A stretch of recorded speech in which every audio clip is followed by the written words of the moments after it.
ॐ ज्ञानतिमिरन्धस्य ज्ञानाञ्जनशलाकाय चक्षुरुन्मिलितं येन तस्मै श्रीगुरुवे नमः।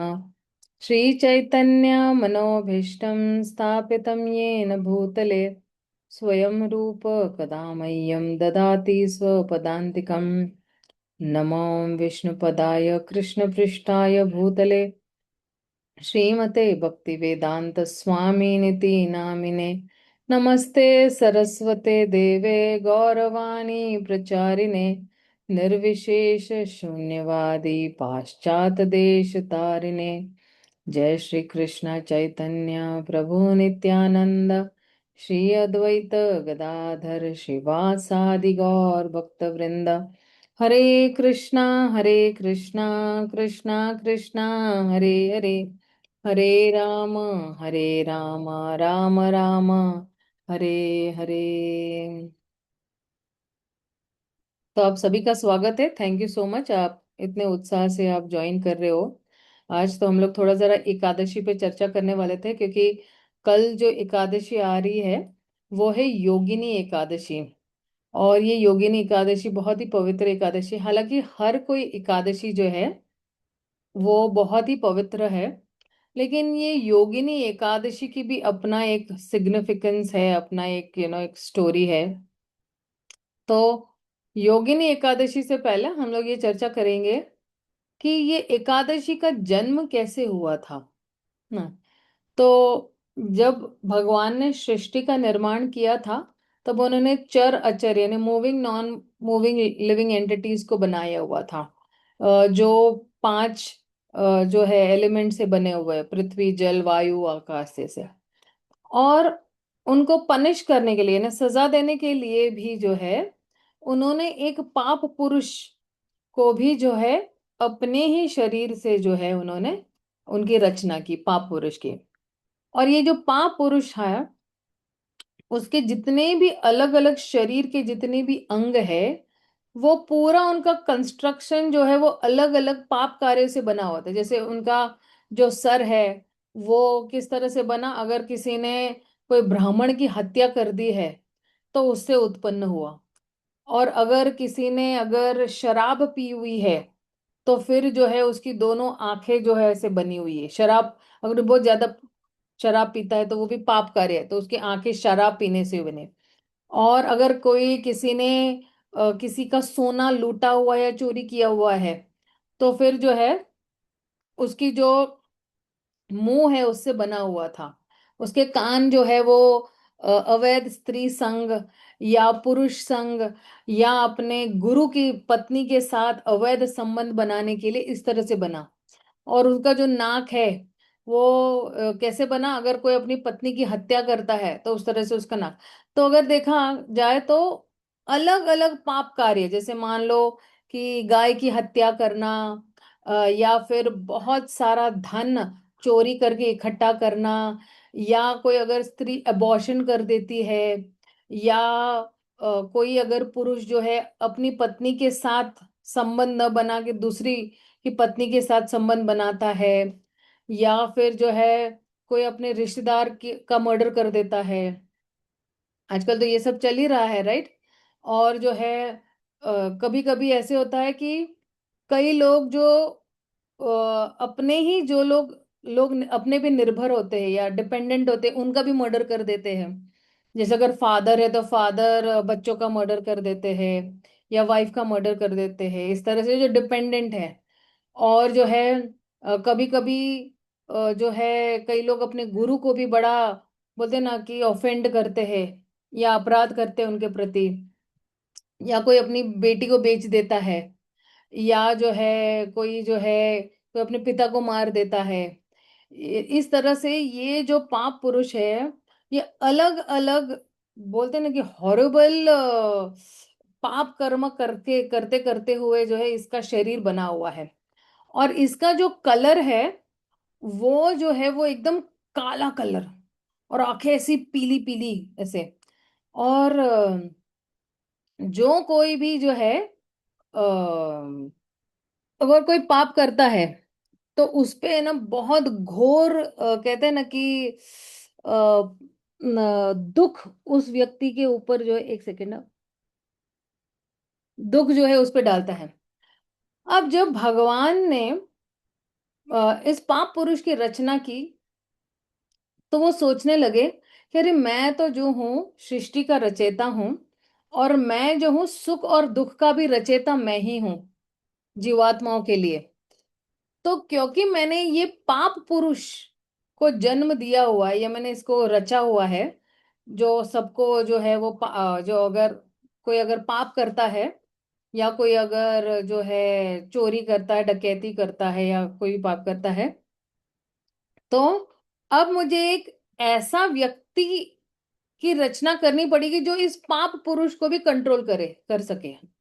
तो फिर जो है भगवान विष्णु ने यमराज को जन्म दिया, जो अलग अलग नर्क योनियों के भी जो है क्या है वो राज, यम राज, यम यानी हेल, एंड राज यानी उसके राजा। तो जो लोग बहुत पाप करते हैं, तो वो लोग कहाँ जाते हैं? वो लोग जाते हैं नर्क योनि में। और हमें पता है कि 7 प्रकार के नर्क है, लेकिन उसके अंदर ग्रेडेशंस 4 4 प्रकार के हैं। जैसे अतल, वितल, सुतल, पाताल, तलाताल, रसाताल, महाताल, है ना, ऑल दीज, ये हेलिश प्लैनेट्स है, नीचे नर्क योनिया है। इसके अंदर भी 4 4 कंपार्टमेंट्स है, यानी टोटल में 28 प्रकार के नर्क है। 5वें अगर स्कंद में अगर आप देखोगे भागवतम के, तो उस पूरे 28 प्रकार के जो नर्क है उसका पूरा वर्णन दिया हुआ है। तो अब जो है ये सब एडजस्टमेंट करने के बाद जो है भगवान जो है जो कोई भी जो है पाप कर्म करता है तो उसको भेज देते हैं यमलोक में। और फिर जो है भगवान जो है यमराज को भी, या ये पूरा हेलिश प्लैनेट क्रिएट करने के बाद, वो अपने गरुड़ पे बैठ के जो है यमराज जी के पास जाते हैं। तो जब यमराज जी विष्णु जी को देखते हैं तो तुरंत एकदम हर्ष में आ जाते हैं, और तुरंत ही उन्होंने अपना विष्णु के जो है चरण कमल को धोए, और उनको एक अच्छा सा सिंहासन दिया। और जैसे ही विष्णु उस सिंहासन में बैठते हैं, तो वो जोर जोर से रोने की आवाजें आ रही है। तो विष्णु जी पूछते कौन ये रो रहा है इतनी जोर जोर से? तो यमराज जी बोले आपको पता नहीं है, जितने भी लोग जो है अलग अलग पाप कार्य करते करते हैं, और जो लोग ने बहुत घृण का पाप कार्य किया, तो वो लोग जो है इस नरक में आए हुए हैं, और उन लोगों को अपने पाप का जो है फल भोगना ही पड़ेगा। तो फिर जो है ये सुनने के बाद जो है जब भगवान विष्णु गए उनको देखने के लिए, तो वो और जोर से रोने लगे। ना क्या, कभी अगर कोई बच्चा रो रहा है तो अपनी माँ को देख के और जोर जोर से रोना लगता है, तो ये जो पापी जीव थे ये और जोर जोर से रोना है। तो भगवान का हृदय जो है वो बिल्कुल दया से भर गया। और भगवान विष्णु ने सोचा कि अरे मैंने तो ये सारी प्रजा को जो है वो जन्म दिया है, और मेरी वजह से जो है ये इतना दुख भोग रहे हैं। अब ये जो कथा है ना, एक्चुअली व्यास देव जैमिनी ऋषि को सुना रहे हैं, है ना। और तब जो है भगवान ने अगला कदम क्या उठाया कि उन्होंने ये सोचा कि कि मैंने ये पाप पुरुष को भी बनाया, मैंने ये यमराज को भी बनाया, लेकिन अचानक उन्होंने अपने शरीर से एक और, क्योंकि जब व्यास देव जी जो है जैमिनी ऋषि को ये सुना रहे थे, तो वो बता रहे थे कि भगवान ने अपने शरीर से ही एक और अपने रूप को या अपने विस्तार को जन्म दिया, जिसका नाम था एकादशी। तो आ, जितने लोगों ने अगर बहुत सारे पाप कार्य किए हैं, लेकिन ये लोग ने जो है अगर एकादशी का व्रत करते हैं, तो तुरंत ही ये वैकुंठ में चले जाते हैं। वै यानी नहीं, और कुंठा यानी दुख, जहां पे कोई दुख नहीं हो। तो ये जो एकादशी है ये भगवान का ही साक्षात रूप है, भगवान विष्णु का ही है, जो हमारे हृदय में जो परमात्मा के रूप में बैठे हुए हैं। और ये एकादशी जो है वो सबसे, कहते ही व्रतों की राजा है। ये एकादशी व्रत जो है पूरे व्रतों का भी राजा है। और अगर कोई भी एकादशी का व्रत जो करता है तो तुरंत ही जो है इसके सारे पाप, इसके सारे दुख, उसकी जारी परेशानियां तुरंत ही दूर हो जाती है। अब कई लोग क्या करते हैं ना, जा जाके हर मंदिर में है ना वो माथा टेकते रहते हैं, लेकिन फिर भी उनकी जो है मांगे पूरी नहीं होती है या उनका दुख दूर नहीं होता है। या कई लोग जो है वो अलग अलग देवी देवताओं के पास जाएंगे, जाएंगे शिव जी के पास, जाएंगे देवी माता के पास, जाएंगे गणपति के पास, जाएंगे साईं बाबा के पास, और माथा हर जगह पे टेकेंगे, चढ़ावा चढ़ाते रहेंगे। लेकिन प्रॉब्लम यही है कि जब ये लोग जाते हैं, है ना, और टेकते तो जितने भी देवी देवता है, जैसे शिव जी है या माता रानी है या गणपति है, या साईं बाबा है, ये एक्चुअली उनके दुख दूर कर नहीं सकते हैं। और वो पूछो कि अरे फिर ये देवी देवता है क्यों? देखिए, ये देवी देवता के पास भी लिमिटेड पावर्स है। They don't have full 100% power, क्योंकि फुल 100% पावर जो है केवल कृष्ण के पास है इंटरवीन करने के लिए। इंटरवीन यानी दखल अंदाज करने के लिए। अगर कृष्णा चाहे तो एक सेकंड में आपके सारे जितने भी पाप है वो भस्म भूत कर सकते हैं। ये पावर केवल कृष्ण के पास है। ये पावर शिव जी के पास नहीं है, ये पावर गणपति के पास नहीं है, ये पावर माता रानी के पास भी नहीं है, जो भगवान की अपनी शक्ति है। तो आप बोलोगे कि अरे माता जी आप क्या बोल रहे हो फिर, शिव जी को हम लोग क्यों माथा टेक रहे हैं, उनके पास पूरी पावर नहीं है? तो शिव जी जो है वो वैष्णवाम यथा शंभो है। वैष्णव में भी जो है वो सर्वश्रेष्ठ जो है। वैष्णव मतलब क्या? भगवान के भक्त। तो वैष्णव में भी जो सर्वश्रेष्ठ भक्त है वो शिव जी है। तो शिव जी जो है वो जीव तत्व में आते हैं, वो ईश्वर तत्व में नहीं आते हैं या विष्णु तत्व में नहीं आते हैं। तो भगवान के पास वो शक्ति है जिसके माध्यम से भगवान हमारे सारे पाप जो है वो छिन्न भिन्न कर सकते हैं। तुरंत ही एक सेकंड में जो है वो सारा जो है वो खत्म कर सकते हैं। और जब कोई एकादशी का व्रत करता है तो दो चीजें होती है उसके पास, दो इफेक्ट्स होते हैं उसके पास। सी, जब हम देवी देवता यानी शिव जी है, गणपति है, माता रानी, इनके पास देंगे ना, ये हमें टेम्पररी सॉल्यूशन देते हैं या टेम्पररी हमारे दुखों को दूर करते हैं। क्या हमें टेम्पररी सॉल्यूशन चाहिए या परमानेंट सॉल्यूशन चाहिए हमारे दुखों से? परमानेंट। क्योंकि हम सभियों को हर क्षण जो है वो आनंद उठाना होता है, right? Everybody wants to be happy every moment, right? इसलिए तो आप देखना ना, फेसबुक पर अगर आप देखोगे तो लोग जो है हमेशा अपनी हैप्पी हैप्पी तस्वीरें पोस्ट करते हैं। कभी कोई दुखी वाली पोस्ट करके देखा है कि कोई ऐसे रोता हुआ या कुछ ऐसे? नहीं। Everybody is clicking happy happy faces. But actually behind those happy faces also actually there is lot of misery, यानी बहुत दुख है भरा पड़ा हुआ है। कई लोग है ना, बाहर से आपने देखा होगा बड़े हैप्पी हैप्पी दिखते हैं, आपको लगेगा अरे वाह क्या अच्छा, ये पूरा दिन हंसती रहती है, ये कभी दुखी दिखती ही नहीं है, मैंने जब भी देखा इसको हंसते हुए देखा हुआ है। But understand that behind that happy face is a larger sadness in that person's life. इसका मतलब ये नहीं कि हम भी कल से मुंह लटका के शुरू हो जाए, but I am just generally saying कि why don't people post? Because everybody wants to show in the world I'm happy, but actually nobody is happy. So जब तक हमारे पाप कर्म शून्य नहीं हो जाते हैं, जब तक हमारा माइंड प्योर नहीं हो जाता है, तब तक हम कभी हैप्पी नहीं हो सकते। सॉरी, ये बहुत मतलब बोलते हैं ना कि एक दुखद समाचार में आप लोगों को दे रही हूँ आध्यात्मिक जगत से, कि जब तक हमारा माइंड प्योर नहीं होगा तब तक हम कभी हैप्पी नहीं हो सकते। And mind pure means what? कि माइंड के अंदर क्रोध नहीं, काम नहीं, मद नहीं, मत्सर नहीं, lust, greed, envy, pride, ego, hatred, ये सब चीजें जब नहीं होगी तब the mind will be happy and the person will be also very happy.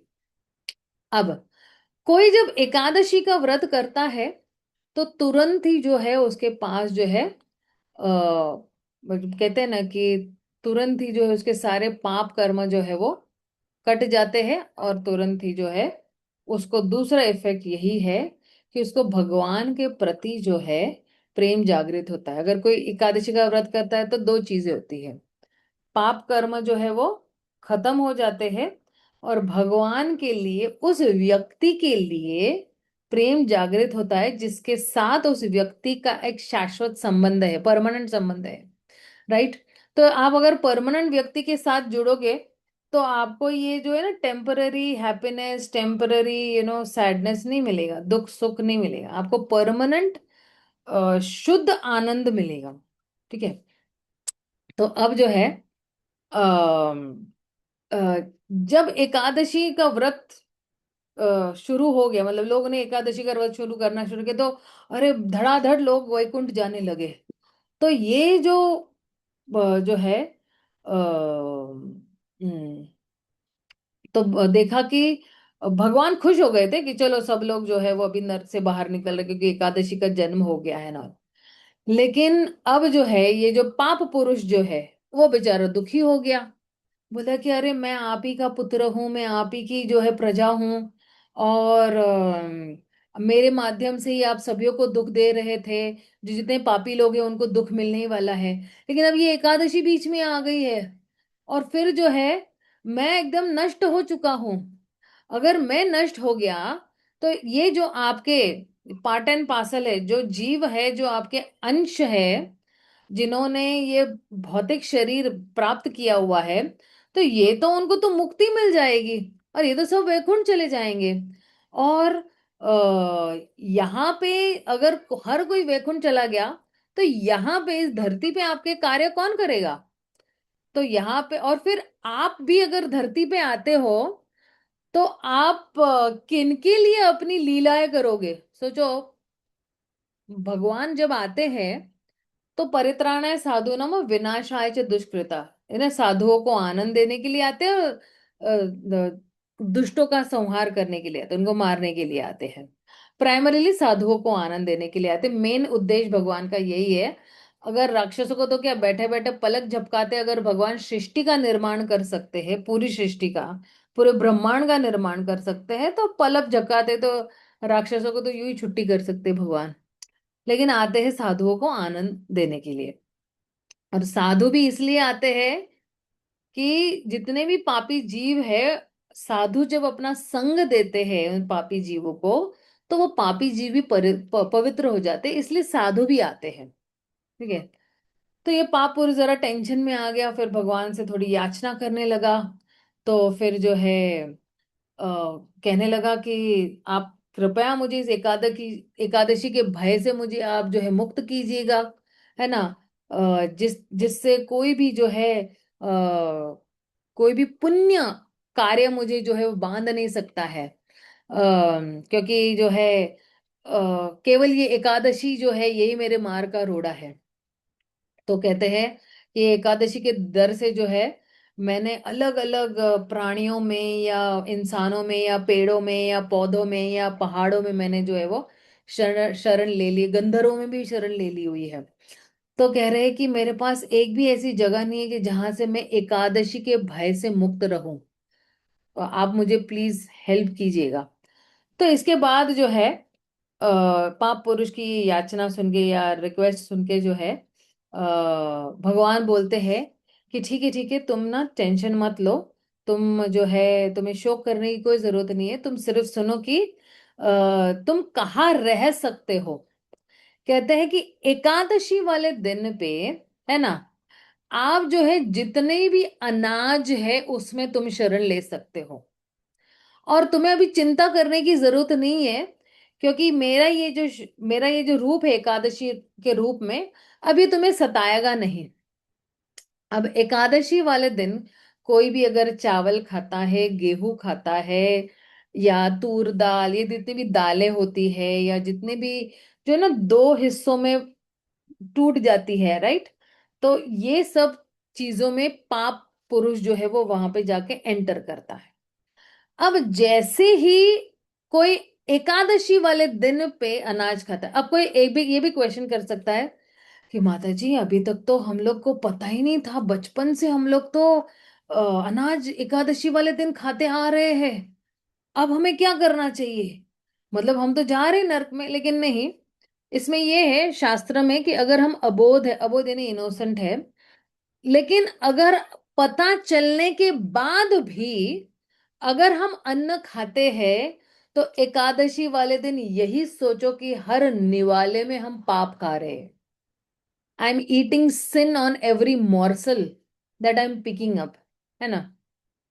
तो अगर कोई खा रहा है, कोई ये सोच रहा है कि भाई नहीं जरा थोड़े थोड़े थोड़े देर के बाद हम शुरू करेंगे एकादशी, लेकिन कल जो आने वाली एकादशी अगर कोई यहाँ पे ही कोई चावल खा रहा है, कोई रोटी खा रहा है, तो हर निवाले पे आप यही सोचो कि आप पाप खा रहे हो और यही पाप कार्य आपको ले जाने वाला है सीधा नरक में। तो जो है इस तरह से जो है भगवान ने जो है जो है पाप पुरुष को इस तरह से सांत्वन दिया कि तुम जो है एकादशी वाले दिन पे सारे अनाजों में भूल जाओ, तुम्हें अभी चिंता करने की जरूरत नहीं है, अब एकादशी तुम्हें बिल्कुल सताएगी नहीं। और ऐसा मार्गदर्शन करने के बाद जो है भगवान अंतर्धान हो गए और पाप पुरुष भी अपने अपने कार्यों में लग गए। इसलिए अगर किसी को अपने खुद का हित चाहते हैं, अपने आत्मा का कल्याण चाहते हैं, तो कोई भी जो है एकादशी वाले दिन जो ये स्थिति जो है ये पुण्य तिथि है, इस वाले दिन पे जो है वो अनाज नहीं खाता है। तो भगवान कहते हैं ना कि हर प्रकार का पाप कार्य जो है इस भौतिक जगत में जो है वो कहाँ पे मिलेगा आपको? अनाज में ही मिलेगा। इसलिए आप देखना हमारे जितने भी सन्यासी है ना, बहुत सारे सन्यासी हमारे इस्कॉन में, उन्होंने आजीवन अनाज का त्याग कर दिया है। आजीवन। मैं आपको उंगलियों पे गिना सकती हूँ ऐसे। और वो भी इंडिया से नहीं है, वो लोग फॉरेन कंट्री से है। जैसे दानवीर महाराज है, वो उन्होंने तो कम्प्लीटली त्याग दिया हुआ है। या भक्तिव्रत भागवत महाराज है, वो भी त्याग दिया हुआ है। ऐसे बहुत सारे हैं। और सालों साल से, 30-30 साल से, 40-40 साल से उन्होंने अनाज को त्याग दिया हुआ है। तो आप पूछोगे कि अरे अनाज नहीं खा रहे तो वो लोग क्या खा रहे हैं? तो अनाज के अलावा भी बहुत सारी चीजें हैं, है ना। ड्राई फ्रूट्स है, वेजिटेबल्स है, फ्रूट्स है, सैलड्स है, कितना कुछ है, right. And still they are surviving, still they are very happy. अब जो है तो एकादशी वाले दिन जो है, अगर कोई जो है कोई सोच रहा है कि मैं एकादशी नहीं करूंगा भ्रम के कारण, या भ्रमित हो रहा है, या उसकी कोई मजबूरी है, या जो कुछ भी है, लेकिन फिर भी वो पापी कहलाएगा। जानने के बावजूद भी अगर जो है वो अनाज खा रहा है तो वो पापी कहलाएगा। क्योंकि मैंने बताया कि हर एक जो है, हर एक निवाले पे वो क्या जा रहा है, वो नीचे की योनियों में जा रहा है। और उसको कौन सा पाप मिल रहा है? ब्राह्मणों की हत्या करने का पाप मिल रहा है। तो मैंने एक्चुअली ये भी बताया हुआ है कि अगर हम कोई भी है, वैश्य है, शूद्र है, ब्राह्मण है, तो हमें ये एकादशी का व्रत जो है वो पालन करना ही करना है। खास करके जो है अगर हम वैष्णव है, मतलब हम लोग जो हरे कृष्ण महामंत्र कर रहे हैं, तो हमें करना चाहिए। आइए हम लोग जरा योगिनी एकादशी पे भी जरा थोड़ा ये करेंगे कि ये योगिनी एकादशी की क्या कथा है ना। क्योंकि एक हेमा मालिनी नहीं, हेम माली करके एक यक्ष थी जो कुबेर के लिए काम करती थी। और ये जो कुबेर है जो अलकापुरी के राजा थे। तो आ, ये कृष्ण के संबंधी थे। तो हेममाली जो है वो अपनी पत्नी से जो है वो बहुत ही प्रभावित थे, है ना। उनकी पत्नी बड़ी सुंदर थी, वो बिल्कुल स्वरूपवती थी, है ना। कि वो इतनी सुंदर थी कि कुबेर जो उनके मालिक थे, हेम हेममाली के, उनके भी कार्य जो है वो नहीं करते थे, भले कुबेर के नौकर है फिर भी, है ना। तो हेमा मालिनी का एक्चुअली काम ये क्या था कि मानस सरोवर जो तालाब है ना, वहां से जो है वो फूल उठाकर जो है वो कुबेर के पास जा लेकर जाना था। लेकिन कुबेर को भी पता चला कि ये जो हेमा मालिनी है ये अपने जो है ना कार्य नहीं कर रहा है और काम चोरी कर रहा है, और इतना वो ग्रस्त हो गया अपनी पत्नी के रूप में। तो जो कुबेर के एक दास थे, नौकर थे, वो हेमा मालिनी के घर पर गए और बोले कि कुबेर जो है कि जो है तुम जो है वो तुम्हें बुलाया हुआ है। और कुबेर ने जब हेममाली को बुलाया, तो हेममाली के साथ थोड़ा वार्तालाप भी होती, तुम क्यों नहीं काम कर रहे हो, ऐसे तरह वो बहाने बनाने लगा। फिर कुबेर ने ना उसको श्राप दे दिया कि तुम जो है तुम्हें बहुत जल्दी कोढ़ हो जाएगा और तुम इस तरह से तुम अपनी पत्नी से दूर हो जाओगे। और इस तरह से तुरंत ही, जैसे ही कुबेर ने श्राप दिया, तुरंत ही वो बिल्कुल ऐसे बहुत बड़े बड़े फोड़े आने लगे एंड इतना कुछ उसको, तो तुरंत ही उसकी बीवी ने भी उसको छोड़ दिया। अब जो है, क्योंकि कुबेर ने, क्योंकि जो अलकापुरी के राजा है कुबेर है ना, तो उन्होंने श्राप दिया, तो तुरंत कुबेर की कृपा के पात्र से वो हट गए और फिर जो है उसको कोढ़ हो गया। और वहां पे, वो कहाँ पे गिरा एक्चुअली, एक ऐसे जंगल में, बहुत घना जंगल था, जो बहुत ही डरावना जंगल था, जहाँ पे कुछ खाने के लिए भी पिने के लिए नहीं। और बहुत दुख में उसने ना बहुत सारे दिन रातें ऐसे ही जो है वो दुखद अनुभव में जो है उसने गुजारे। आप चाहे गर्मी हो, धूप हो, धूल हो, लेकिन उसकी जो चेतना थी ना वो स्थिर थी। क्योंकि जो है उसने क्या किया था, और उसने जो है भगवान की जो है वो पूजा आराधना करते रहा श्रद्धा के साथ। और किसकी पूजा की थी एक्चुअली, उसने शिव जी की पूजा की थी, बड़े श्रद्धा के साथ शिव जी की उसने पूजा की थी। और हेममाली जो है आया हिमालय के पर्वत पे, है ना, हिमालयन जो माउंटेन्स है उसके पर्वत पे। और वहां पे जो है उसका भाग्य का थोड़ा जरा उदय हुआ। वहां पे उसको जो है मार्कंड ऋषि मिले। और फिर जो है, आपको तो पता ही है कि मार्कंड ऋषि जो है उनका जो है वो कोई मृत्यु नहीं है, उनकी लाइफ स्पैन बहुत ही जो है बड़ी है। तो मार्कंड ऋषि जो है वो वहां पे अपने आश्रम में बैठे। और जो है मार्कंड ऋषि के जो शरीर से ना एक अलग सा तेज निकलता है ना।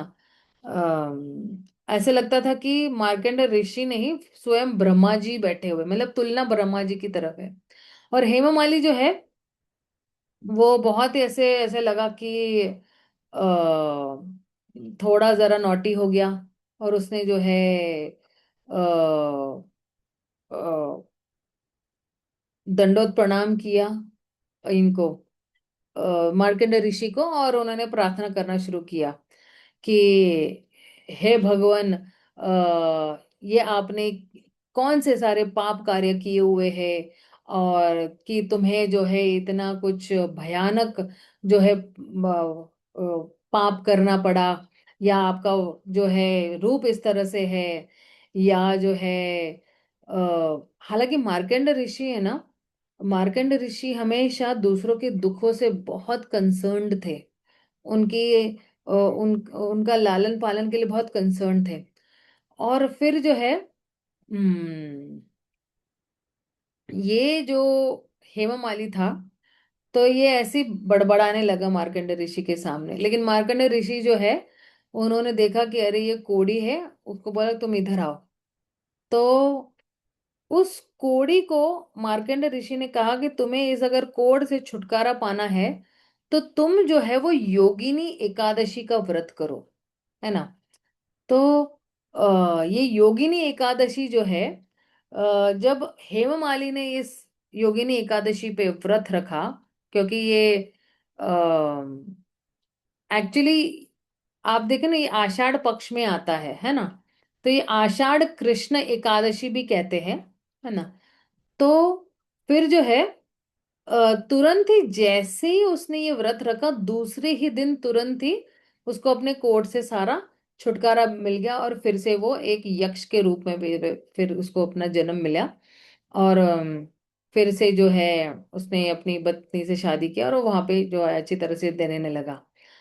तो ये योगिनी एकादशी जो है, इसलिए है, इसका महत्व यही है कि अगर किसी की कोई भयानक बीमारी है या कोई रोग है ना, तो अगर कोई ये व्रत रखता है तो उसकी सारी बीमारियां जो है, किसी को कैंसर है, किसी को लेप्रेसी है, किसी को कोढ़ है, किसी को कुछ भी है, वो अगर एकादशी, ये योगिनी एकादशी का व्रत रखता है, तो फिर उसको इन सारी बीमारियों से वो जो है वो छुटकारा मिल जाता है, और तुरंत ही इस जन्म मृत्यु के चक्कर से भी वो जाता है। देखिए, उपवास, उप यानी ऊपर और वास यानी स्थान। उपवास मतलब क्या, कि जब हम उपवास करते हैं तो हम भगवान के और निकट जाकर बैठते हैं, और हमें ये उपवास भगवान के और करीब लेके आता है। तो हम जो है क्या करते हैं, हम अपनी शारीरिक क्या कहते हैं, शरीर की जरूरतों को कम करके आत्मा की जरूरतों को बढ़ाते हैं। तो अगर कोई ये उपवास करता है, तो उसको, उसकी जितनी भी इंद्रियां हैं वो पवित्र होती है। जैसे मैंने एक्चुअली उस दिन व्रत के बारे में बताया था कि हम लोग व्रत क्यों करते हैं, क्योंकि व्रत में जो है, नॉर्मल लाइफ, नॉर्मल डेज में हमारी इंद्रियां हमें बहुत सताती है, और अलग अलग विषय इंद्रियों की तरफ खींचते रहती है। मैं आपको वो ना पिक्चर भेजती हूँ व्हाट्सएप पे, कि किस तरह किसी की आंखें कोई खींच रहा है, मतलब कोई इंद्रिय विषय उसकी आंखें खींच रहा है, उसका कोई हाथ खींच रहा है, कोई कान खींच रहा है, कोई जबान खींच रहा है, कोई नाक खींच रहा है, कोई आंखें खींच रहा है। हर इंद्रिया जो है वो खींचते चली जा रही है। लेकिन ये जो इंद्रियां हैं, ये, इसका मैन्युफैक्चरिंग क्यों हुआ है, इसका मैन्युफैक्चरिंग केवल एक ही व्यक्ति को संतुष्ट करने के लिए बनाया हुआ है, और वो भगवान श्री कृष्ण के लिए बनाया हुआ है। तो ये एकादशी फास्टिंग जो है, हम लोग इसको कहते हैं स्पिरिचुअल क्लेंजिंग है। ये हम डेडिकेट करते हैं लॉर्ड विष्णु को, ठीक है ना। और ये हमारी जितने भी क्लेंजिंग, हमारी इंद्रियां बहुत हमें सताती है, ये इंद्रियां दूषित है, दूषित यानी ये इंद्रियां बहुत पापी है, या बहुत ही कंटैमिनेटेड है, या बोलते ना कि डर्टी है। अब इसको प्योरीफाई कैसे करना है, तो कोई क्लेंजर चाहिए ना हमारे पास। जैसे अगर किसी को फेस पे अगर कुछ बहुत डर्ट बैठ गया है, धूल मट्टी धूल, तो एक क्लेंजर से हम लोग उसको साफ करते हैं, राइट। उसी तरह इंद्रियों को भी साफ करने के लिए ये क्लेंजर है एकादशी का व्रत। ये इतनी अच्छी तरह से प्योरीफाई करते हैं। कोई पूछेगा कि अरे आप इतना बोल रहे हैं कि क्यों हम लोग जो है वो फास्टिंग करते हैं, और जो है क्यों इतना आप फास्टिंग पे। तो एक्चुअली एका फास्ट ये जो एकादशी फास्टिंग का यही है कि हम अपने आत्मा को और पवित्र करते हैं। जब हम क्योंकि आत्मा पे एक आवरण है, आवरण यानी कवरिंग है, और वो किसका कवरिंग है, lust, greed, envy, pride, ego. जैसे ही हम एकादशी का व्रत करते हैं, तो वो कवरिंग जो है, जो डर्टी कवरिंग है, वो निकल जाता है। और फिर I can see myself also, and I can see the Lord also, I can see that I am the soul, कि मैं आत्मा हूं, और भगवान सुपर सोल है, परम आत्मा है, परमात्मा, ठीक है ना। तो इसलिए जो है एकादशी फास्ट जो है, ये एकादशी का जो व्रत है, इसलिए है कि आ, हम जो है भगवान के और निकट जा सके, है ना। तो कोई पूछेगा कि अरे माता जी, ये तो सब ठीक है, लेकिन उसका कुछ बेनिफिट बताओ ना। बेनिफिट जब तक मुझे नहीं मिलेगा, तब मुझे मोटिवेशन नहीं मिलेगा मुझे एकादशी फास्टिंग करने के लिए। तो वैसे आप देखा जाओ, बहुत सारे साइंटिफिक बेनिफिट्स है एकादशी करने के लिए। कि अगर कोई जो है एकादशी का व्रत अगर कर रहा है, तो फिर जो है क्योंकि see what happens is that जब अ, जब क्या कहते हैं, अमावास्या और पूर्णिमा आती है ना हर, तो फिर जो है अ, एकादशी के बाद ही अमावास्या और पूर्णिमा आती है, राइट, हर वक्त, है ना। तो जितने भी समुद्र है उसके पास एक हाई टाइड होता है, और उस वाले दिन पे है ना, जैसे अमावस्या वाले दिन में ना समुद्र बहुत जोर से उछलता है। और क्यों? क्योंकि जो चंद्र है ना वो धरती यानी अर्थ के बहुत नजदीक आ जाता है, और वो क्या करता है, वो वाटर को पुल करता है अपनी तरफ, उसका ग्रेविटी जो है वो अपनी तरफ पुल करता है। तो और देखिए, हमारा 90% हमारा ह्यूमन बॉडी क्या है, पूरा पानी से ही भरा हुआ है। तो मून का इतना स्ट्रॉन्ग प्रभाव है, इन्फ्लुएंस है वाटर पे, कि अगर कोई अनाज खाता है ना, तो क्या होता है कि सारा पानी एब्जॉर्ब हो रहा है, और पानी पूरा एब्जॉर्ब हो रहा है, तो इसमें चांसेस ज्यादा है कि लोग ज्यादा रोग डेवलप करेंगे मून की ग्रेविटी की वजह से, क्योंकि मून क्या कर रहा है, पूरा पानी खींच के ले रहा है, हमें नहीं पता चल रहा कि पानी खींच के ले रहा है। और हमारा शरीर तो एक मशीन की तरह है। अगर हम खाना 3 टाइम लेते हैं, और अगर इस मशीन को अगर रेस्ट नहीं मिलता है या आराम नहीं मिलता है, तो फिर क्या होता है, वो बीमारियों का घर बन जाता है। इसलिए अगर कोई एकादशी वाले दिन पे अगर कोई अनाज नहीं लेता है, तो वो बॉडी को एक रेस्ट दे रहा है, और यहाँ पे बॉडी को रेस्ट दे रहा है, लेकिन आत्मा को और भगवान की सेवा में एंगेज कर रहा है। तो एक बेनिफिट ये है। दूसरा बेनिफिट ये है कि अनंत काल से बहुत सारे भक्त जो है ये एकादशी का फास्ट करते हैं, यानी एकादशी का व्रत करते हैं महीने में 2 बार, है ना। एका यानी एक, और दश यानी 10, तो एका दश, 10 और 1 11, इस तरह से, है ना।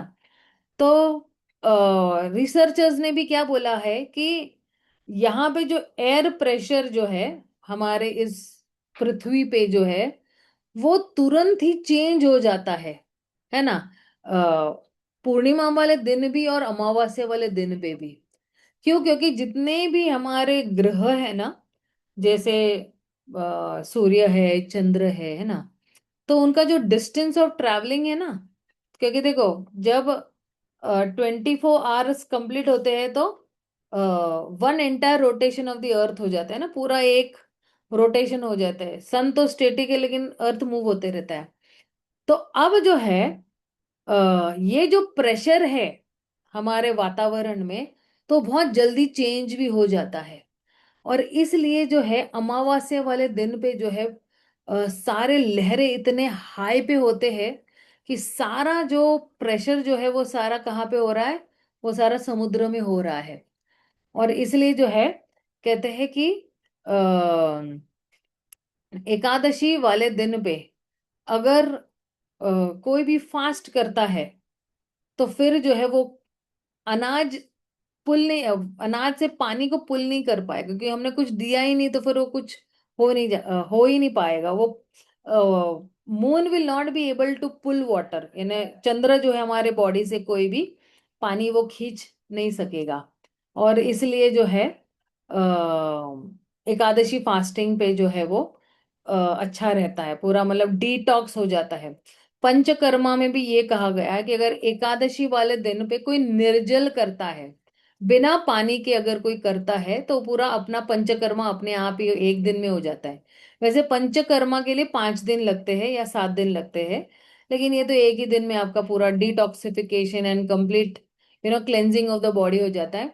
दूसरा साइंटिफिक रीजन ये भी एक है कि अगर हम एकादशी फास्टिंग करते हैं ना, तो बहुत सारे लोगों को ये डाइजेस्टिव प्रॉब्लम रहता है, मेटाबॉलिज्म का प्रॉब्लम रहता है, या डाइजेस्ट नहीं हुआ, एसिडिटी होता है, बहुत कुछ प्रॉब्लम्स रहते हैं।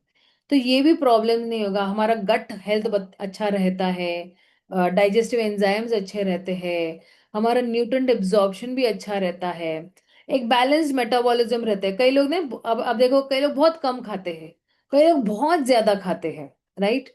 तो ये क्यों है? क्योंकि उनका जो है मेटाबॉलिज्म हिला हुआ है, इन द सेंस कि उसमें कुछ तो गड़बड़ है। एक तो न्यूट्रिएंट्स एब्जॉर्ब नहीं हो रहे हैं, गट हेल्थ ठीक नहीं है। फिर ये वेट मैनेजमेंट के लिए भी अच्छा है। अगर कोई किसी को वेट बढ़ाना है या वेट कम भी करना है तो आराम से वेट मैनेज हो सकता है।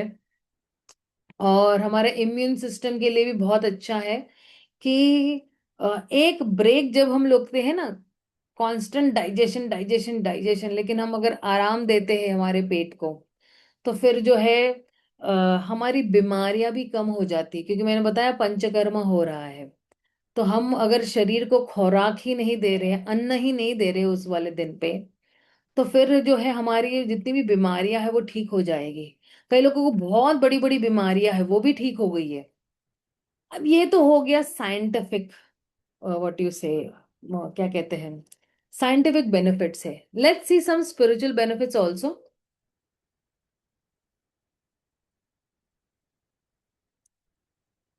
पहला एक्चुअली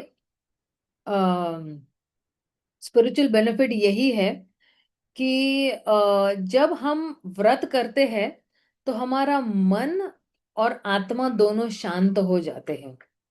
क्योंकि खाने में हमारा दिल नहीं लगता। अगर आपने कभी नोटिस किया होगा कि अगर किसी ने माता रानी के व्रत किए हुए हैं, नवरात्र के व्रत किए हुए हैं, आपको भूख नहीं लगती है, अपने आप ही कोई एक अनोखी शक्ति उसमें चलती रहती है। एंड उसी तरह जब कोई एकादशी का व्रत करता है तो क्या करता है वो, अपने आप को जो है डिटैच कर देता है ना। जितने भी डिस्ट्रैक्शंस है, भौतिक डिस्ट्रैक्शंस है, तो फेसबुक है, ट्विटर है, या टीवी है या मोबाइल है या लैपटॉप है, उससे थोड़ा दूर रहकर ये क्या कर रहा है कि हमारे जितनी आत्मा यानी चित्त को प्योर करने वाले या क्लेंस करने वाले एक्टिविटी करते हैं। तो एक सेल्फ रिफ्लेक्शन भी होता है, आत्मशोधन भी हो रहा है, एक इंट्रोस्पेक्शन भी हो रहा है कि हम मननम भी कर रहे हैं कि मुझे आगे क्या करना चाहिए। कई लोग है ना सोचते नहीं है। देखो बहुत सारी इंफॉर्मेशन सुनेंगे, हर जगह से इंफॉर्मेशन सुनेंगे, इसका प्रवचन सुनेंगे और उसका प्रवचन सुनेंगे, इधर से सुनेंगे और उधर से सुनेंगे, और कंफ्यूज होते रहेंगे। लेकिन अमल एक ठेंगा भी नहीं करेंगे। ये बाबा का प्रवचन सुनेंगे, वो बाबा का प्रवचन सुनेंगे, हरे का प्रवचन सुनेंगे, लेकिन मननम नहीं करेंगे। इसलिए फिर जब हम आत्मशोधन नहीं करते हैं, मननम नहीं करते हैं, तो हमारे में बहुत सारे नेगेटिव थॉट्स एंड इमोशंस चलते रहते हैं। तो हमें थोड़ा ठहर के जरा सोचना भी चाहिए कि मैं क्यों दुखी हूं, मैं इस दुखों से बाहर कैसे निकल सकती हूँ। क्या मुझे एक ही नाव में सवार होना है या 10 नावों में सवार होना है? कई लोग है ना बहुत 10 नावों में सवार होते हैं। For example, I am very sorry to say this but I am just telling. अभी फॉर एग्जाम्पल किसी को कोई मुसीबत है, राइट? ओके। तो वो सोचेगा कि चलो मैं ना शिव जी के पास जाता हूँ, शिव जी मेरी ना मुसीबत को जो है वो मेरे दुखों को दूर करेंगे। फिर उसके पास पेशेंस नहीं है कि भाई लगातार शिव जी के पास जाओ। फिर 2-3 दिन में कुछ होता नहीं है तो बोलेगा चलो गणपति के पास जाओ, शिव जी ने कुछ हमारा काम नहीं किया, तो वो जाते हैं गणपति के पास। तो गणपति भी ने भी काम नहीं किया। फिर जाएगा माता रानी के पास, फिर जाएगा इस बाबा के पास, उस बाबा के पास, ये बभूतिया और वो बभूतिया के पास। तो अब होता क्या है इसमें कि शिवजी को लगेगा कि गणपति उसका कार्य करेंगे। गणपति को लगता है कि उन्होंने माता रानी को भी पूजा हुआ तो माता रानी उसका काम कर देगी। माता रानी को लगेगा कि अरे वो साईं बाबा के पास भी गया था, ये उस बाबा के पास भी गया, तो उस बाबा ये बभूति बभूति ये लोग सब। तो हर एक को क्या लग रहा है कि ये कोई काम करेंगे। लेकिन अगर हम मुसीबत में एक ही व्यक्ति के पास जाए जो परम है, जो इन सभीयों के भी ऊपर है, जैसे शिव जी के भी ऊपर कृष्ण है, गणपति के ऊपर भी कृष्ण है, माता रानी के भी ऊपर कृष्ण है, ये साईं बाबा के ऊपर भी कृष्ण है, वो परम है। क्योंकि मैंने बताया था कि 64 गुण भगवान कृष्ण में है और बाकी 55 गुण इन देवी देवताओं में है। और ये देवी देवताओं के पास भी लिमिटेड पावर है, उनके पास फुल पावर भी नहीं है। अगर कोई हमारा भाग्य बदल सकता है तो इस दुनिया में एक ही व्यक्ति है, एक ही व्यक्ति है, एक ही व्यक्ति, और वो है कृष्णा। बाकी कोई हमारा भाग्य नहीं बदल सकता है। हमें टेम्पररी यानी क्षणिक हमारे दुखों का दूर कर, लेकिन परमानेंट दुख अगर किसी के पास दुख दूर करने की क्षमता है, वो केवल भगवान कृष्ण के पास ही है, बाकी किसी व्यक्ति के पास नहीं है। इसलिए अगर हमें मांगना भी है तो हम केवल भगवान के पास ही आकर मांगे मंदिर में। भगवान ये भी बोलते कि आपको मांगना है मेरे पास आओ मांगो, इधर उधर मत भागो, क्योंकि उनके पास भी जो है वो टेम्पररी जो है वो सॉल्यूशंस है, या टेम्पररी उनके पास पावर है। और वो पावर भी कहाँ से आ रही? वो पावर भी कृष्ण के पास से ही वो आ रही है ना। भगवान जब भगवत गीता में जो है वो कहते हैं, 9वें अध्याय अगर आप पढ़ोगे ना, तो बहुत कुछ भगवान जो है वो देवी देवताओं के बारे में बता रहे हैं। हालांकि देवी देवताओं की आलोचना नहीं कर रहे हैं वो, लेकिन वो अपनी पोजीशन और उनकी पोजीशन कंपेयर कर रहे हैं, है ना। वो जो है वो कह रहे हैं कि जो कुछ भी उनको मिला हुआ है वो मेरी वजह से ही है ना। क्योंकि भगवान क्या कहते हैं, अनन्यश्चिंत यंतो मां ये जना परिभाषित तेषाम नित्यभियुक्तान योगक्षेमम भाम्यम। जो व्यक्ति मेरे को मुझे अनन्य भाव से मेरी भक्ति करता है, तो फिर जो है उसको मैं सभी चीजों की पूर्ति करता हूं।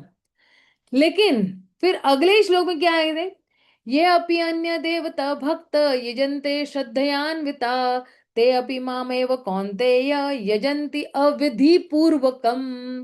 तो कह रहे हैं कि जो लोग अलग अलग देवी देवताओं की जो है उपासना करते हैं और उनकी पूजा करते हैं श्रद्धा के साथ, एक्चुअली वो मेरी पूजा कर रहे हैं। लेकिन वो किस तरह से कर रहे हैं? वो अविधि पूर्वक रॉन्ग वे में वो लोग क्या कर रहे हैं? मेरी उपासना कर रहे हैं। और फिर उसके अगले ही श्लोक में भगवान कह रहे हैं कि अहम ही सर्वस्य यज्ञानां भोक्ता च प्रभुरेव च न तु माम अभिजानाति तत्त्ववेत्तश्चावन्ति ते। तो भगवान क्या कह रहे हैं उसमें कि मैं ही क्यों कौन हूं? भोक्ता। अहम ही सर्व यज्ञानां भोक्ता च प्रभुर एव च। प्रभु यानी लॉर्ड, है ना, इस तरह से। लेकिन जो लोग नहीं ये पहचानते मेरे इस दिव्य रूप को, है ना, भगवान ये कह रहे ना, न तुम मम अभी जानाती, जो कोई जानता नहीं है ना, किस तरह से तत्वेन नहीं जानता है मुझे, च्यावंती। तो फिर वो क्या होता है, वो लोग जो है वो गिर जाते हैं। कहाँ गिरते हैं? ये नरक योनियों में गिर जाते हैं और अलग अलग जो है दुख भोगते रहते हैं। लेकिन अब देखिए, अगर कोई, फिर आगे भी भगवान यही कहते हैं कि अगर कोई क्या है वो श्लोक, अगर कोई देवी देवताओं की उपासना कर रहा है तो वो देव देवताओं के बीच में उसका जन्म होगा। तो कहते हैं यन्ति देवव्रत देवान पितॄन यन्ति पितृव्रता भूतानि यन्ति भूतेज्य यन्ति मां यज्ञो अपि माम। तो कह रहे हैं कि अगर कोई देवी देवता की पूजा कर रहा है, उपासना कर रहा है, तो देवी देवताओं के बीच में उसका जन्म होगा। जो अगर कोई पितरों की पूजा कर रहा है तो उसको पितरों के बीच में जन्म ले लेगा।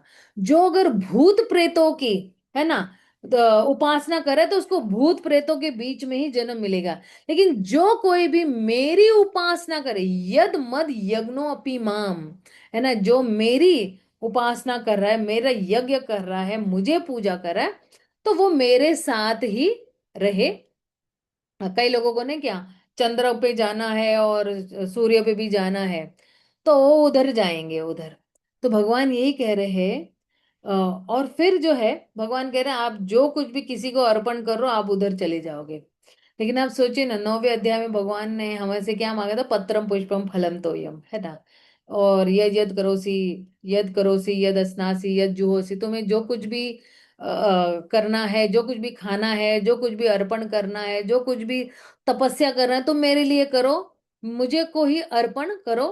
और इस तरह से जब तुम तपस्या करोगे, है ना, तो क्या होगा उस तपस्या से?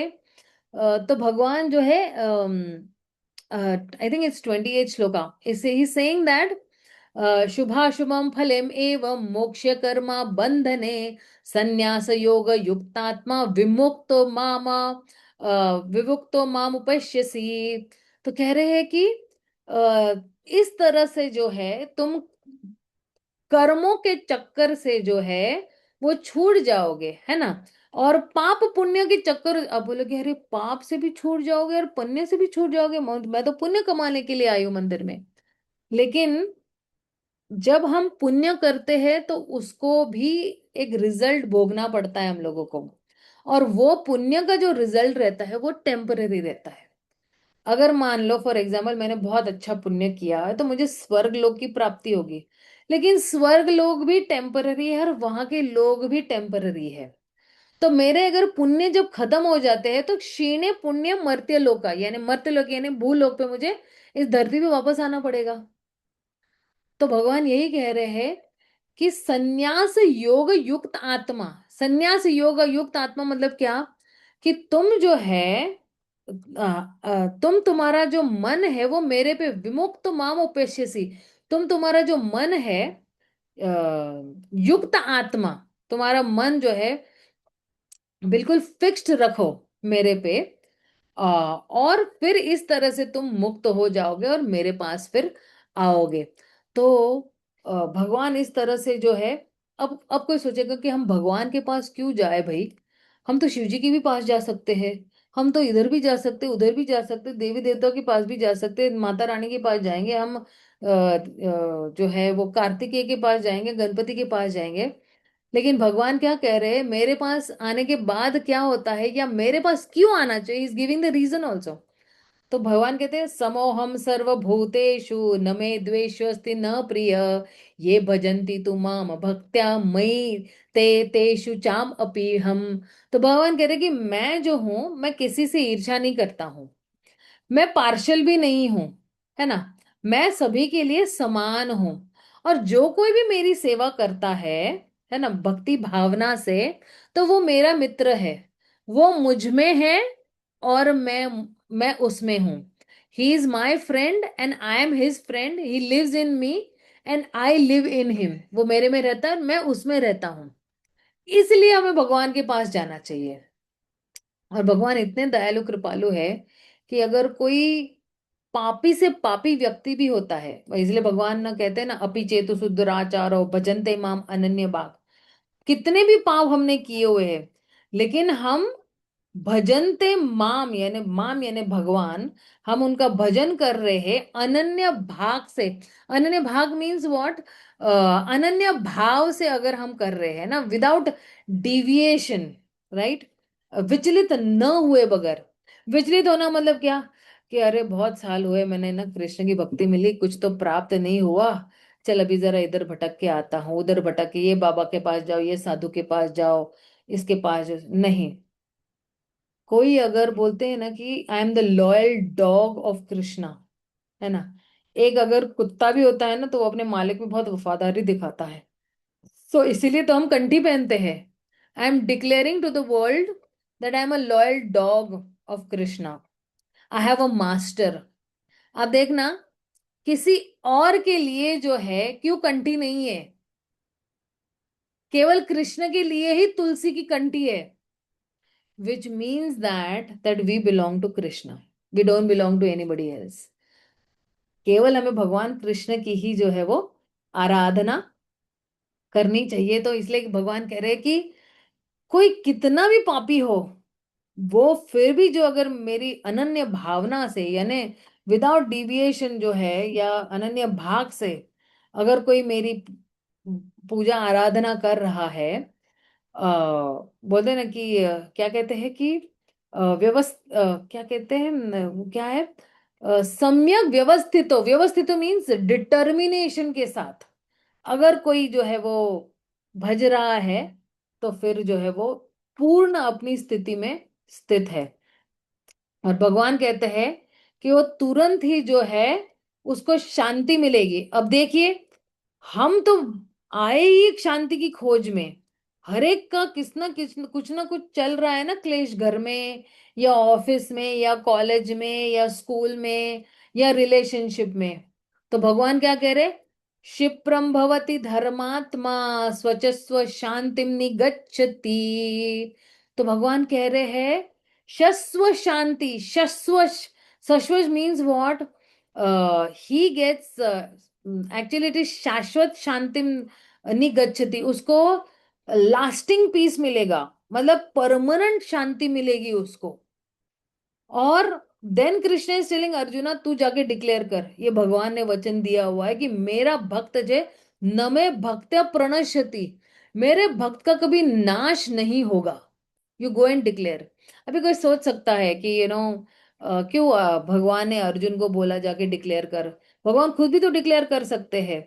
लेकिन कह रहे हैं कि भगवान जो है अपनी शब्दों से मुकर सकते हैं, लेकिन अपने भक्तों के शब्दों से कभी मुकर नहीं सकते। If the devotee has said something, Krishna becomes bound to follow this instruction, और bound to make his words true.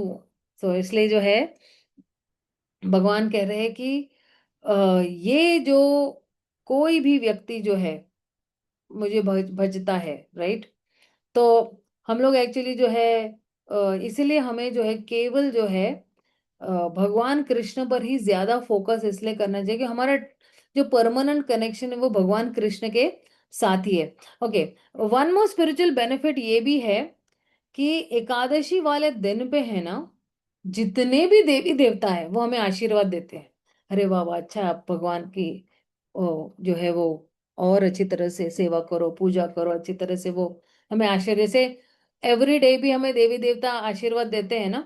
जब हम सुबह के मालाएं करते हैं ना, जब सुबह उठते हैं ना 4:30 के ब्रह्म मुहूर्त में, हम भगवान का नाम जपना शुरू कर देते, सारे ब्रह्मांड के देवी देवता जो है हम पे फोकस कर रहे हैं। अरे वाह वाह वाह वाह, ये हरे कृष्ण महामंत्र जप रही है, बस इसके जीवन में सिर्फ शुभ ही शुभ हो, इसके जीवन में कभी कुछ खराब ना, वो हमें आशीर्वाद देके जाते हैं। और दूसरा ये है ना कि आ, हम जब एकादशी का व्रत करते हैं तो हमारी एक पर्सनल ग्रोथ भी होती है, growth in the terms of spiritual growth होती है।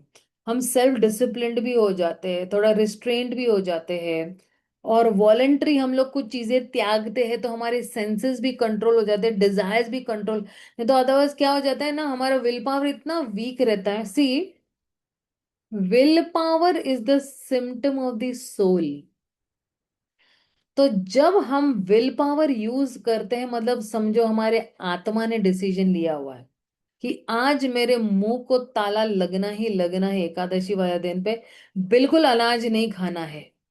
तो क्या होता है कि हमारा विल पावर बढ़ते रहता है, हमारी जितनी भी फालतू डिजायर्स है या इम्पल्सेस है जो हमें अट्रैक्ट करते रहते हैं, वो भी डिसिप्लिन में आ जाते हैं। और इन सब चीजों का है ना हमारे लाइफ में बहुत पॉजिटिव इम्पैक्ट पड़ता है।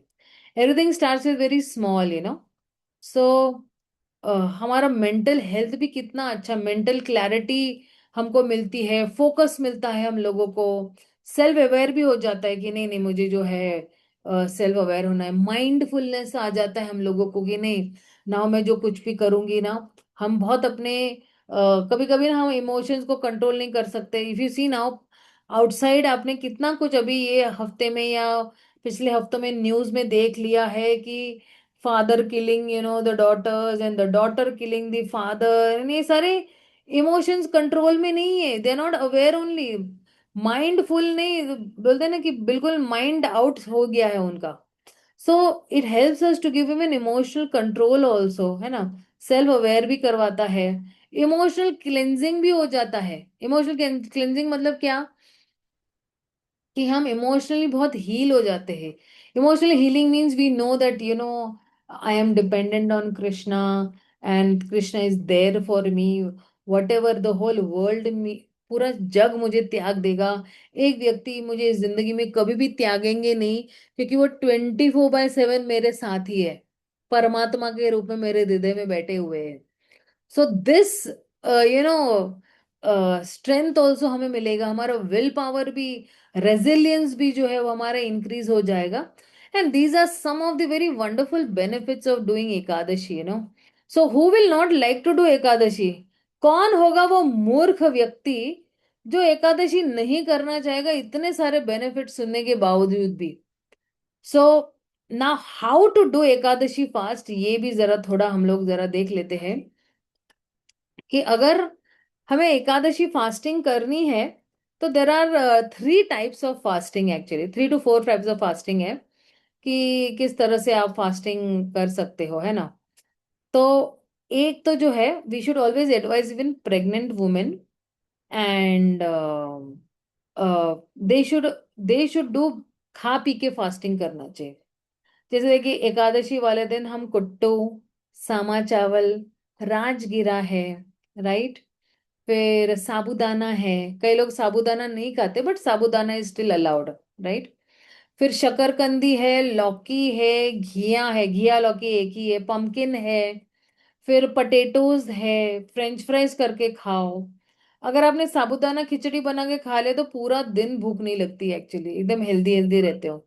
कितने सारे फ्रूट्स है, कितने सारे ड्राई फ्रूट्स है, कोकोनट वाटर है, मिल्क है, जूसेस है, कितनी सारी मिठाइयाँ आप दूध से बना सकते हो, वो मिठाइयाँ खा सकते हो आप। बट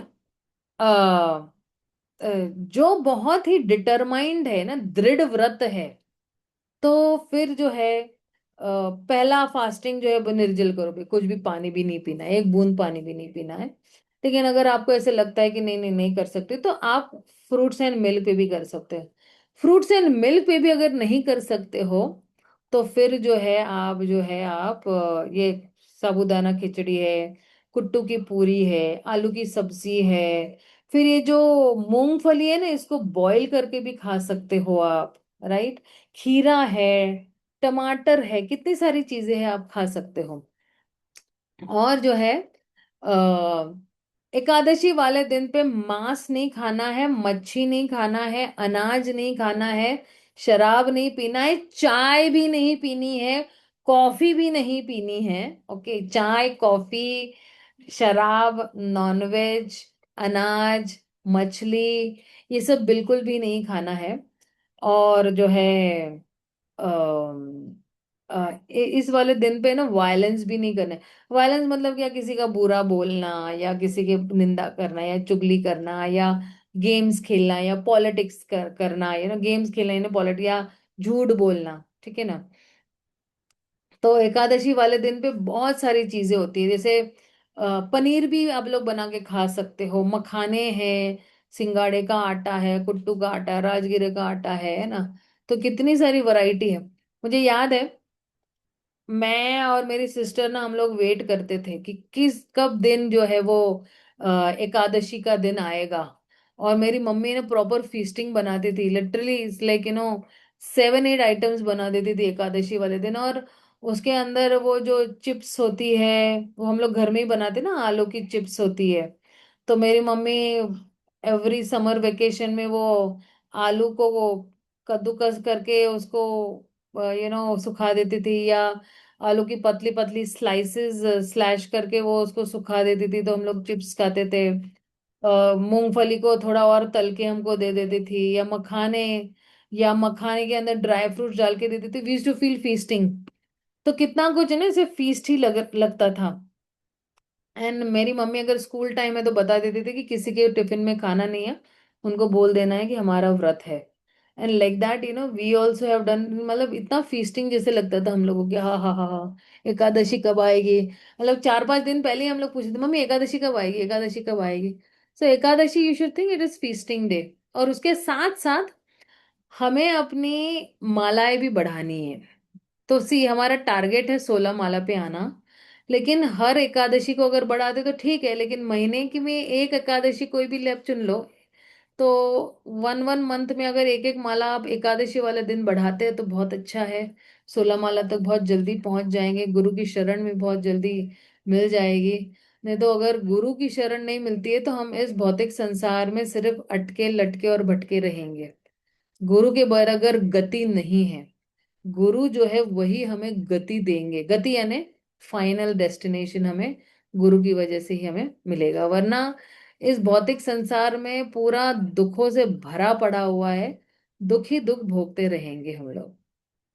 तो ये मैं अपनी वाणी को विराम देती हूँ। किसी का अगर कोई प्रश्न है तो आप पूछ सकते हो।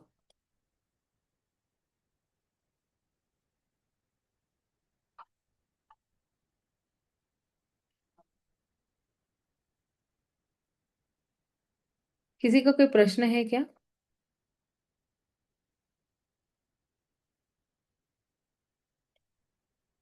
सो कितने लोग कल एकादशी करना चाहेंगे कल से? इररिस्पेक्टिव आपके घर में अगर कोई कर रहा है या नहीं कर रहा है, ठीक है ना, आप तो कम से कम कर लो। क्योंकि आप अपने आप घर में आप आलू भी स्लाइस करके तल के खा सकते हो, बॉईल करके खा सकते हो, आलू की सब्जी बनाकर खा सकते हो। ओ वाह आकांक्षा, वेरी नाइस, आप रेगुलरली एकादशी कर रहे हो, बहुत ही बढ़िया है। ऐश्वर्या भी करती है, Samriddhi, Mrigakshi, Bhargavi is also doing, Nishthavati, Chitra is also doing, Kanchan is also doing. Ritika, how about you? And Sakshi, how about you? And छाया?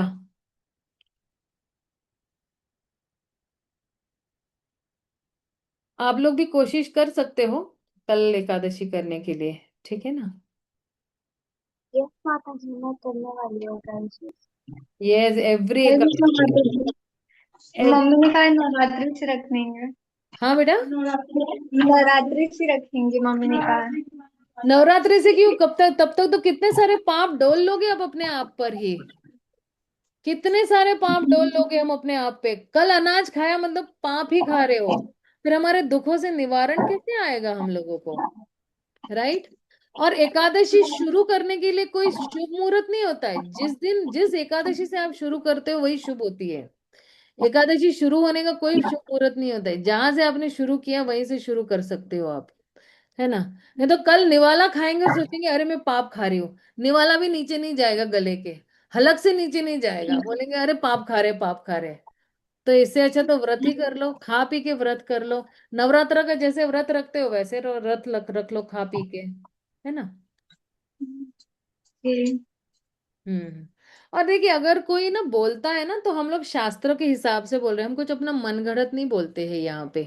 क्योंकि मैंने भी बहुत सारा एक्सपीरियंस किया हुआ, मतलब बचपन से अगर कोई एकादशी कर रहा है तो कुछ तो उसके पास कुछ साक्षात्कार होगा ना, या कुछ तो। अभी इतना मैंने बताया हुआ है, पूरा शास्त्र में से पढ़ के बताया हुआ है, मैंने कुछ भी अपना मन का एक सेंटेंस भी नहीं कहा हुआ है।